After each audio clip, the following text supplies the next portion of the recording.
नमस्कार बच्चों, स्वागत है हमारे YouTube चैनल राधे एकेडमी पर और मैं हूं रोहित कुमार। पिछली क्लास में आपने न्यूलैंड्स के अष्टक के सिद्धांत को पढ़ा था। अब इस क्लास में आप मेंडलीफ की आवर्त सारणी के बारे में अध्ययन करें और देखेंगे कि मेंडलीफ ने क्या क्या बताया था आवर्त सारणी।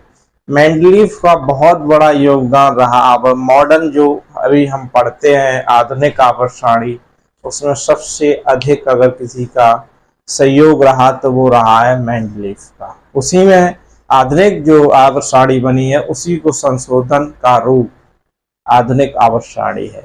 तो देखिए मेंडलीफ ने क्या बताया था कि मेंडलीफ ने बताया कि ये इनका पहले तो नाम, पहले जनरल अवेयरनेस देखेंगे।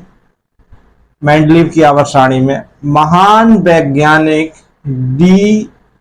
आई मेंडलीफ ने 1869 में तत्वों और उनके यौगिकों के निम्न निष्कर्ष निकाले।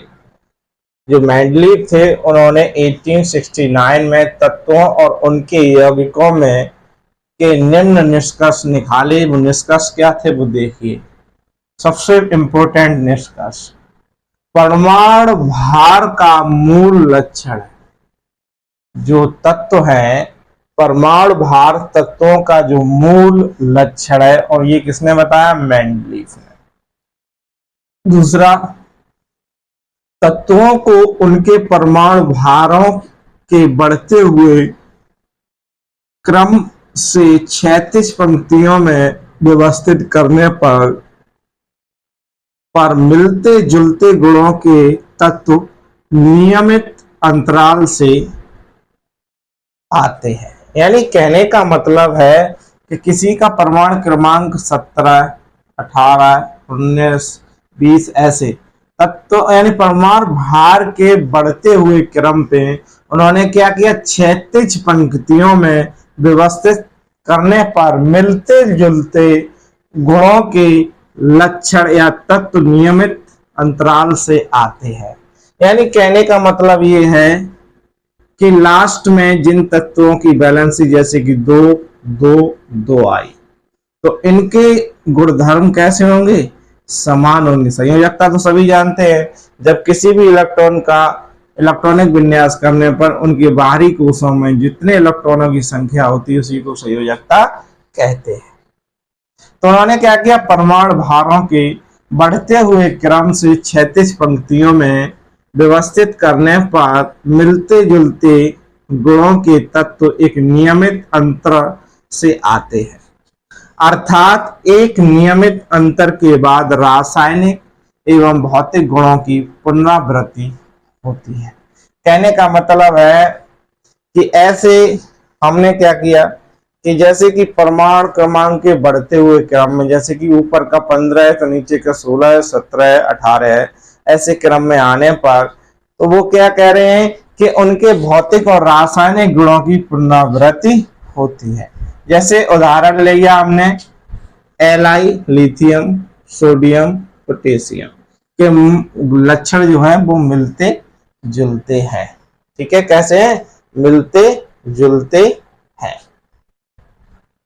अब देखिए, अब मेंडलीफ के अनुसार यानी उनका जो उन्होंने बताया कि सबसे इंपॉर्टेंट बात, तत्वों के गुण उनके परमाणु भारों के आवृत्ति फलन होते हैं। अगर आपसे बोर्ड एग्जाम में ये पूछा जाए कि मेंडलीफ ने क्या बताया, तो सिर्फ इतना लिख दें कि तत्वों के गुण उनके परमाणु भारों के आवृत्ति फलन होते हैं। कैसे होते हैं? आवृत्ति फलन होते हैं। आगे देखिए, तत्वों को उनके परमाणु भारों के बढ़ते हुए क्रम से व्यवस्थित करने पर, यानी परमाणु भारों के बढ़ते हुए क्रम से व्यवस्थित करने पर एक नियमित अंतर से भौतिक एवं रासायनिक गुणों की पुनरावृत्ति होती है। यानी कहने का मतलब अभी ये ऊपर वाली बात ही है कि परमाणु भारों के बढ़ते हुए क्रम से व्यवस्थित करने पर एक नियमित अंतराल से भौतिक और रासायनिक गुणों की पुनरावृत्ति होती है, यानी फिजिकल प्रॉपर्टीज, केमिकल प्रॉपर्टीज के लक्षण आते हैं। कब आएंगे? जब परमाणु भार के बढ़ते हुए क्रम में किसी भी तत्व को रखते जाएंगे। ठीक है, अब इनके मुख्य लक्षण देखिए भाई, उन्होंने कुछ लक्षण बताए इस टेबल के, उन्हें देखते हैं। मेंडलीफ ने तत्वों को परमाणु भारों के बढ़ते हुए क्रम में 10 क्षैतिज पंक्तियों में व्यवस्थित किया, यानी उन्होंने 10 क्षैतिज पंक्तियां ऐसी ऐसी दी जिन्हें श्रेणियां कहते हैं। आगे देखिए दूसरी लाइन, श्रेणियों को 7 क्षैतिज कॉलम ऐसे ऐसे कॉलम में बांटा। 7 कॉलम यानी आवर्त और 8 खड़े कॉलम वर्ग या गुण कहलाते हैं। आगे देखिए, कहीं कहीं तत्वों के लिए रिक्त स्थान छोड़ना पड़ा, यानी मेंडलीव ने रिक्त स्थान इसलिए छोड़ा कि अगर उन तत्वों की खोज होती है तो उन तत्वों को बिना परिवर्तन किए वहां रखा जा सके। आगे देखिए, मेंडलीव के समय 63 तत्व ज्ञात थे। ये क्वेश्चन बन सकता है कि मेंडलीव ने जब आवर्त सारणी बनाई तो उस समय कितने तत्व ज्ञात थे और अक्रिय गैसें अज्ञात थी, क्योंकि उस समय वायुमंडल में वो कम मात्रा में उपस्थित थे। आगे देखिए, मेंडलीव की आवर्त सारणी में ऊर्ध्व स्तंभ को ग्रुप या समूह, क्षैतिज पंक्तियों को आवर्त क्या कहते हैं? क्षैतिज पंक्तियों आवर्त कहते हैं। ये इंपोर्टेंट लगाना, समस्थानिक क्या होता है भाई, क्योंकि उन्होंने समस्थानिक को भी बताया। एक ही तत्वों के, यानी मेंडलीव ने बताया कि समस्थानिक होते क्या है, एक ही तत्वों के परमाणु किसी परमाणु संख्या समान होती है, परमाणुओं की संख्या समान होती है, परंतु परमाणु भार अलग अलग होता है, उन्हें समस्थानिक कहते हैं। भाई ऐसे तत्व जिनके परमाणु किसी परमाणु संख्या तो समान है, लेकिन उनका जो परमाणु का भार है वो कैसा है? वो अलग अलग है। इन्हें फिर अलग अलग होता, उन्हें क्या कहते हैं? समस्थानिक। यानी परमाणु भार, परमाणुओं की संख्या तो एक जैसी है, लेकिन उनका परमाणु जो वजन है या भार है वो कैसा है? अलग अलग है। इन्हीं को क्या कहेंगे? समस्थानिक। अब देखिए, मेंडलीव की आवर्त सारणी की उपलब्धियां, यानी उन्होंने क्या क्या उपलब्धियां इन बारे में दी, उनके बारे में अब हम अध्ययन करेंगे। देखिए, मैं लिख इसलिए देता हूं कि समय बचता है, नहीं तो वीडियो बहुत ही लंबा हो जाएगा, इसलिए इसे हम पहले से ही नोट कर लेते, उसके बाद आपको आप लिखें समझाएं तो ये घंटा, एक 1.5 घंटे के वीडियो हो जाएंगे, इसलिए मैं क्या करता हूँ पहले से ही लिख देता हूँ। अब मेंडलीव की आवर्त सारणी की उपलब्धियों के बारे में आप पढ़ेंगे। देखिए, सारणी में अधिक द्रव्यमान वाले तत्वों से पहले कम द्रव्यमान वाले तत्वों को रखना पड़ा, यानी सारणी में अधिक द्रव्यमान वाले तत्वों से पहले कम द्रव्यमान वाले तत्वों को रखना पड़ा। सारणी में कुछ रिक्त स्थान छोड़े जा सके, उस समय तत्व ज्ञात नहीं थे। उत्कृष्ट गैसों का पता काफी समय बाद चला, क्योंकि ये वायुमंडल में काफी कम मात्रा में हैं। ये बात समझ में आए? इस आवर्त सारणी में एक विशेषता थी, कोई नए तत्व को सारणी में बिना किसी परिवर्तन के सम्मिलित किया जा सकता, जैसे कि उत्कृष्ट गैसों का हीलियम, आर्गन वगैरह को 0 समूह तत्व दे दिया गया, उन्हीं को क्या बिना किसी परिवर्तन के उनको रखा जा सकता। और आवर्त सारणी की जो विशेषता थी कि कम द्रव्यमान वाले तत्व पहले रखे गए और बाद में उससे ज्यादा द्रव्यमान वाले तत्वों को रखा गया। अब आगे देखिए, मेंडलीफ के वर्गीकरण की सीमाएं, उनकी भाई हम सीमाओं के बारे में पढ़ेंगे। उन्होंने क्या किया, हाइड्रोजन का इलेक्ट्रो, अब उनकी किसको पढ़ रहे हैं, मेंडलीफ के वर्गीकरण की सीमाएं। देखिए, हाइड्रोजन का इलेक्ट्रॉन विन्यास क्षार धातुओं से मिलता है। भाई इलेक्ट्रॉनों का, जब हम हाइड्रोजन का इलेक्ट्रॉनिक विन्यास करते हैं वो किससे मिलता है, क्षार धातुओं से मिलता है। सभी तत्वों के समस्थानिक मेंडलीफ के आवर्त नियम के लिए एक चुनौती थी। जो सभी तत्वों के समस्थानिक थे वो मेंडलीफ की आवर्त नियम के लिए एक चुनौती थी। किसी तत्व के समस्थानिकों के रासायनिक गुणधर्म समान होते हैं लेकिन परमाणु द्रव्यमान अलग अलग होता है। यानी समस्थानिकों के रासायनिक गुणधर्म तो समान होते हैं लेकिन उनका परमाणु द्रव्यमान यानी भार जो होता है वो अलग अलग होता है। ये तो थी मेंडलीफ की आवर्त सारणी को पूरा कंप्लीट कराया है, जिसमें हमने आपको मेंडलीफ का परिचय दिया, फिर गुण ऐसे लक्षणों को बताया कि जिसमें कैसे कैसे मिलते जुलते हैं। सबसे इंपॉर्टेंट बात ये थी कि तत्वों के गुण उनके परमाणु भारों के आवर्ती फलन होते हैं, ये बात थी। उनके लक्षण बताए, फिर हमने मेंडलीफ के बताया हुआ समस्थानिक पढ़ाया, फिर उसके बाद हमने आवर्त इसमें मेंडलीफ के वर्गीकरण की सीमाओं के बारे में हमने आपको पढ़ाया। अब हम पढ़ेंगे आधुनिक आवर्त सारणी। पढ़ने के बाद ये चैप्टर हो जाएगा खत्म। अब इसके बाद पढ़ेंगे आप आधुनिक आवर्त सारणी। आधुनिक आवर्त सारणी को देखिए, अब हम इससे पढ़ेंगे आधुनिक आवर्त सारणी के बारे में, जो मेंडलीफ की बनाई हुई आवर्त सारणी का संशोधन रूप है, जिसे हम आधुनिक आवर्त सारणी कहते हैं। देखिए, इसे वैज्ञानिक मोंजले द्वारा सन 1913 में बनाया गया था और ये जो मेंडलीफ का ही संशोधन था। इसका संशोधन था, मेंडलीफ की आवर्त सारणी का ही संशोधन था। तो देखते हैं कि आधुनिक आवर्त सारणी को किस आधार पर उन्होंने इसको बनाया, फिर इसमें आगे की अध्ययन करेंगे। देखिए, सन 1913 में हेनरी मोंजले ने बताया कि तत्वों के परमाणु द्रव्यमान की तुलना में, यानी परमाणु द्रव्यमान की तुलना में उसका परमाणु संख्या, यानी अंग्रेजी में कहते हैं एटॉमिक नंबर, परमाणु संख्या अधिक आधारभूत गुणधर्म है। यानी उसके द्रव्यमान की अपेक्षा उन्होंने क्या बताया, परमाणु संख्या का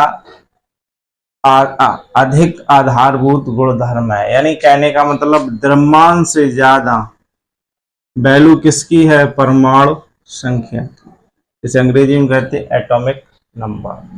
मेंडलीफ की आवर्त सारणी में परिवर्तन किया गया परमाणु संख्या को आधुनिक आवर्त सारणी के रूप में स्वीकार किया। कहने का मतलब है कि जो आवर्त सारणी, जो आधुनिक आवर्त सारणी बनाई गई, परमाणु द्रव्यमान की तुलना में परमाणु संख्या को अधिक महत्व दिया गया और मेंडलीफ की आवर्त सारणी में परिवर्तन कर परमाणु संख्या को आधुनिक आवर्त सारणी के रूप में बनाया गया और बताया गया कि तत्वों के गुणधर्म उनकी परमाणु संख्या के आवर्त फलन होते हैं। कैसे होते हैं, आवर्त फलन होते हैं, किसके, परमाणु संख्या के आधार पर। कहने का मतलब है परमाणु संख्या के स्तर में बढ़ते हुए क्रम में। देखिए आगे, परमाणु संख्या से हमें परमाणु के नाभिक में स्थित प्रोटॉनों की संख्या का पता चलता है। कहने का मतलब है जैसे कि जितना परमाणु होगा, जिससे हमें क्या पता चलेगा कि उसके न्यूक्लियस यानी नाभिक में प्रोटॉनों की संख्या कितनी है। एक तत्व से दूसरे तत्व तक बढ़ने पर संख्या में बढ़ोतरी होती है। यानी जब एक तत्व आएगा उसके बाद दूसरा तत्व आएगा तो उसके परमाणु संख्या में बढ़ोतरी होती है। तत्वों के परमाणु संख्या को आरोही क्रम में व्यवस्थित करने पर वर्गीकरण प्राप्त होता है, जैसे आवर्त सारणी कहा जाता है। कहने का मतलब है परमाणु संख्या जो रखी जाती है वो आरोही क्रम में, छोटे से बड़े, बड़े से और बड़े, बड़े से और बड़े, यानी आरोही क्रम में रखते हैं, जैसे कि 1 2 3 4 ऐसे चलने पर। ठीक है, तो कहने का मतलब ये है कि आरोही क्रम में व्यवस्थित करने पर परमाणु संख्या को आरोही क्रम में व्यवस्थित करने पर आवर्त सारणी कहा जाता है। अब आधुनिक आवर्त सारणी में तत्वों की स्थिति को देखिए, ऐसे एक बार दोबारा समझिए। वैज्ञानिक हेनरी मोंजले ने परमाणु द्रव्यमान की अपेक्षा परमाणु संख्या अधिक आधारभूत बताई, जिसे मेंडलीव की आवर्त सारणी में संशोधन किया गया और जिसे अब आज के समय में आधुनिक आवर्त सारणी कहते हैं। और बताया कि तत्वों के गुणधर्म की परमाणु संख्या का आवर्ती फलन होते हैं। और बताया कि परमाणु से हमें यह पता चलता है कि किसी तत्व के नाभिक में कितने प्रोटॉनों की संख्या है। ठीक है, ये बात ध्यान रखना। और जब परमाणु क्रमांक बढ़ता है तो वो आरोही क्रम में व्यवस्थित होते हैं, यानी आरोही क्रम में व्यवस्थित किया जाए, जैसे आवर्त सारणी कहा जाता है। अब हम देखेंगे आधुनिक आवर्त सारणी में तत्वों की स्थिति क्या है। अब देखें कि बैलेंसी है, परमाणु का साइज है, संयोग और आवर्त सारणी में कैसी, जैसे कि उनमें लाइनें बनी है, ऊर्ध्वाधर कौन सी हैं और खड़ी लाइनें कौन सी हैं और लेटी लाइनें कौन सी हैं, उनके बारे में अब आप देखेंगे। देखिए, आवर्त सारणी में 18 ऊर्ध्वाधर स्तंभ होते हैं। कितने होते हैं? ऊर्ध्वाधर का मतलब होता है ऐसे स्तंभ होते हैं, जिन्हें समूह कहा जाता। क्या? स्तंभ जो होते हैं उन्हें समूह कहा जाता है। तथा 7 क्षैतिज पंक्तियां होती हैं, जिन्हें आवर्त कहा जाता है। क्या कहा जाता है? आवर्त भाई ऐसे होते हैं। और ऊर्ध्वाधर स्तंभ ऐसे होते हैं। समझ में आया? तो इन्हीं के आधार पर हम लोगों की मॉडर्न जो आधुनिक आवर्त सारणी बनी है, वो सबसे पहला क्या बताया? 18 स्तंभ होते हैं जो खड़े खड़े होंगे, जिन्हें समूह कहा जाता है। और 7 ऐसी क्षैतिज पंक्तियां हैं जिन्हें आवर्त कहा जाता है। दूसरा देखिए, आवर्त सारणी में समूह बाहरी कोश के सर्वसम इलेक्ट्रॉन विन्यास को दर्शाता है। यानी जो आवर्त सारणी में जो समूह होता है उसके बाहरी कोश में सर्वसम इलेक्ट्रॉन विन्यास को दर्शाता है। जैसे कि Na है भाई, इसका परमाणु क्रमांक 11 है, तो इसका क्या है? 2 8 1। तो इसकी बाहरी कोश में इलेक्ट्रॉनों की संख्या को दर्शाता है। ये आप 9th क्लास में पढ़ चुके हैं पहले से। संयोजकता इलेक्ट्रॉनों की संख्या तो अलग अलग होती है, यानी हर इलेक्ट्रॉन की संयोजकता संख्या अलग अलग होती है, लेकिन इनके कोषों की संख्या समान होती है। क्या होती है? कोषों की संख्या समान होती है। आवर्त सारणी में बाईं ओर से दाईं ओर बढ़ने पर परमाणु संख्या में वृद्धि होती है। इधर से इधर चलने पर परमाणु संख्या में वृद्धि होती है। तत्वों को परमाणु इलेक्ट्रॉनिक कोष जैसे KLM कोषों में होता है, यानी इन्हें हम सिर्फ और सिर्फ कैसे बढ़ सकते हैं? KLM। K में अधिकतम इलेक्ट्रॉनों की संख्या 2 होगी, L में 8 होगी और M में कितनी होगी? 18। इससे ज्यादा इलेक्ट्रॉनों की संख्या इसमें नहीं भरी जाएगी, जैसे कि आपने 9th में पढ़ा होगा। अब जैसे कि यहाँ एक आपको उदाहरण दे देता हूं, जैसे कि Mg है। क्या है? Mg। इसका कितना है? 12। तो पहले में तो आपने 2 इलेक्ट्रॉन भर दिए, K कोष हो गया। दूसरे में आपने L कितने? 8 भर दिए। अब दूसरे में कितने बचे हैं आपके पास? 2 ही तो बचे हैं। अब 18 नहीं हो सकते, 18 से ज्यादा नहीं भर सकते। जैसे ही देखिए Cl 17, तो क्या हो जाएगा 2 8 7। तो कहने का मतलब है कि इलेक्ट्रॉनों की संख्या कम तो हो सकती है, लेकिन इससे अधिकतम इलेक्ट्रॉनों की संख्या इसमें नहीं हो सकती कोषों में। ठीक है, अब देखेंगे, यहाँ देखिए आधुनिक आवर्त सारणी की प्रवृत्ति यानी इसकी विशेषताएं क्या है। विशेषताओं में पढ़ेंगे आप संयोजकता, जैसे अंग्रेजी में कहते हैं बैलेंसी। बैलेंसी क्या होती है, किसी भी तत्व के बाहरी कोश में इलेक्ट्रॉनों की संख्या ही संयोजकता कहलाती है। यानी कोई तत्व है, उसके बाहरी कोश में इलेक्ट्रॉनों की जो संख्या होगी उसी को संयोजकता कहते हैं। देखिए, किसी तत्व की संयोजकता उसके परमाणु के सबसे बाहरी कोशों में उपस्थित संयोजकता इलेक्ट्रॉनों की संख्या से निर्धारित होती है। यानी कहने का मतलब है जो बाहरी कोश में होगा उसी से निर्धारित होगी। जैसे कि आपका Mg, जिसकी परमाणु संख्या जो है ये परमाणु संख्या जो है वो कितनी है 12। इलेक्ट्रॉनिक वितरण हमने अभी बताया कि आपको इस हिसाब से ही भरने पड़ेंगे। K में 2, L में 8, M में 18। इनसे ज्यादा नहीं भर सकते हैं, कम हो सकते हैं। तो 2 ये तो क्लियर हो गया, 2 8 हो गया। और बाहरी कोश में कितनी है इलेक्ट्रॉन संख्या 2। तो अगर आपसे ये पूछा जाए कि Mg की वैलेंसी कितनी है या संयोजकता है, तो संयोजकता कितनी होगी 2। ऐसे ही Na की 2 8 2 8 1, इसकी Na की संयोजकता कितनी है 1। अब देखो हम Cl की करते हैं, Cl का परमाणु क्रमांक कितना होता है 7।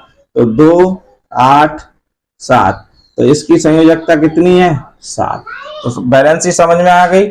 यानी वे तत्व जिनके परमाणुओं की संख्या बाहरी कोश में जितनी होती है, यानी कहने का मतलब बाहरी कोश में जितने इलेक्ट्रॉन उपस्थित होते हैं उसी को संयोजकता कहते हैं। अब देखेंगे परमाणु साइज।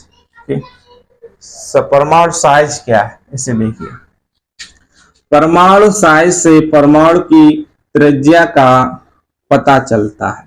परमाणु साइज से परमाणु की त्रिज्या का पता चलता है।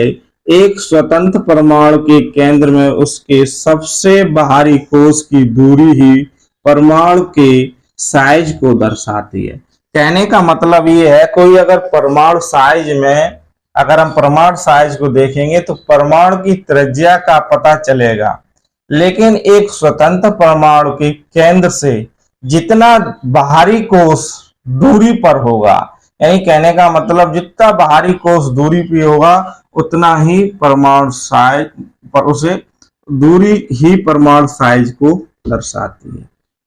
ठीक है, तो देखिए प्रथम समूह, फर्स्ट समूह के हमने लिया Na, इसकी त्रिज्या है 86, Li की है 152, Rv की है 244, Cs की है 262, K2। यानी कहने का मतलब है कि कोश जितनी दूरी पर होगा या जितने पास होगा वो ही उसकी परमाणु त्रिज्या, कम हो या ज्यादा हो।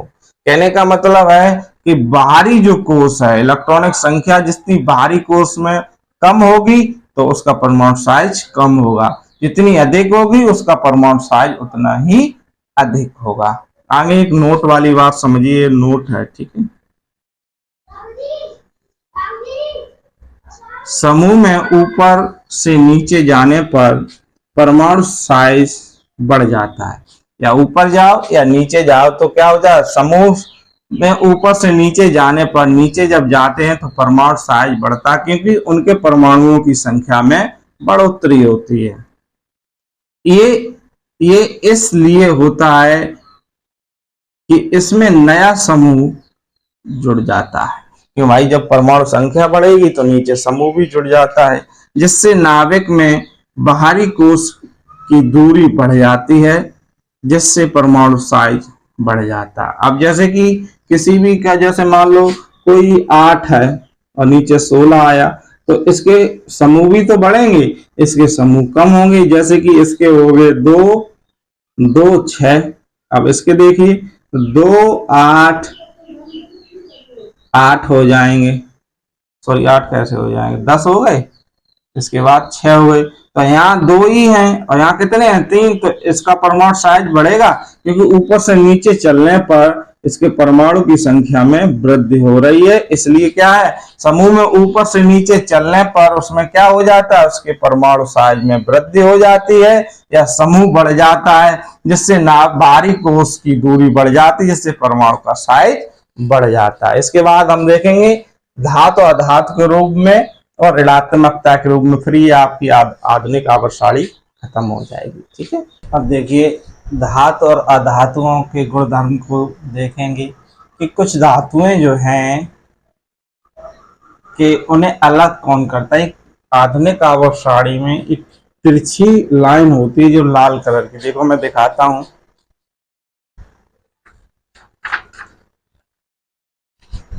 देखो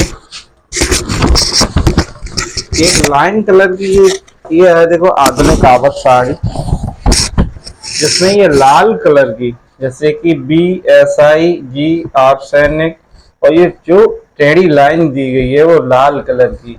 इधर की जो धातुएं हैं वो धातुएं हैं, इधर जो इसके इधर हैं ये अधातुएं हैं और अधातुएं हैं ये वाली।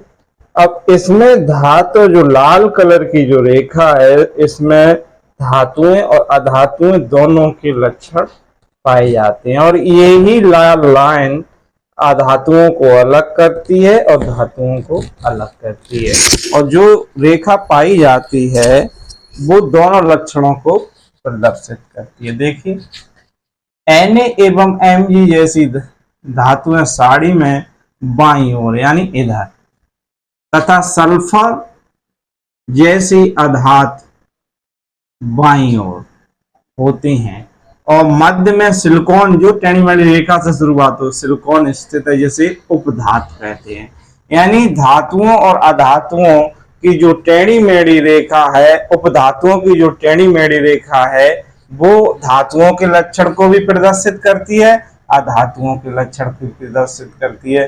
धातुएं आवर्त सारणी में बाईं ओर आती हैं और अधातुएं कहाँ आएंगी, दाईं ओर आएंगी, और मध्य में कौन आएगा, उपधातुएं, जो दोनों को अलग करने का कार्य करती हैं। नेक्स्ट देखिए आधुनिक आवर्त सारणी में एक टेढ़ी मेढ़ी रेखा धातुओं को अधातुओं से अलग करती है। इस रेखा पर बोरॉन, सिलिकॉन, जर्मेनियम, आर्सेनिक आदि तत्व आते हैं, जो धातु अधातु दोनों के गुणों को प्रदर्शित करती है। जो भाई एक टेढ़ी मेढ़ी रेखा आती है वो दोनों को लक्षणों को प्रदर्शित करती है, धातुओं को भी और अधातुओं को भी, और इसका कार्य क्या है, इधर की तरफ होंगे धातु और उधर की तरफ होंगे अधातु। नेक्स्ट देखिए अधातुएं विद्युत ऋणात्मक होती हैं। अधातुएं कैसी होती है, विद्युत की ऋणात्मक होती है। इनमें इलेक्ट्रॉन ग्रहण करके आबंध बनाने की प्रवृत्ति होती है। किसकी होती है, बॉन्ड बनाने की प्रवृत्ति होती है। ये बात समझ में आ गई। अब देखें विद्युत ऋणात्मकता की प्रवृत्ति के अनुसार आवर्त सारणी में धातुएं आवर्त सारणी के दाहिनी और ऊपर की ओर, दाहिनी ओर और ऊपर की ओर स्थित होती है। ठीक है, उधर इनकी प्रवृत्तियों से पता चलता है कि तत्वों से बने ऑक्साइड की प्रवृत्ति का पता चलता है। यानी इनसे जो तत्वों के ऑक्साइड बनते हैं उनकी प्रवृत्ति का पता चलता है। धातुओं के ऑक्साइड क्षारीय, अधातुओं के ऑक्साइड अम्लीय होते हैं। यानी कहने का मतलब है धातुओं के जो ऑक्साइड बनेंगे वो क्षारीय बनेंगे और अधातुओं के जो ऑक्साइड बनेंगे वो अम्लीय प्रवृत्ति के होते हैं। ठीक है, इसी के साथ ये चैप्टर खत्म होता है और इस चैप्टर के बाद आपको लास्ट चैप्टर 10th क्लास की NCERT का आपको मिलेगा, साइंस का। ठीक है, नमस्कार, धन्यवाद।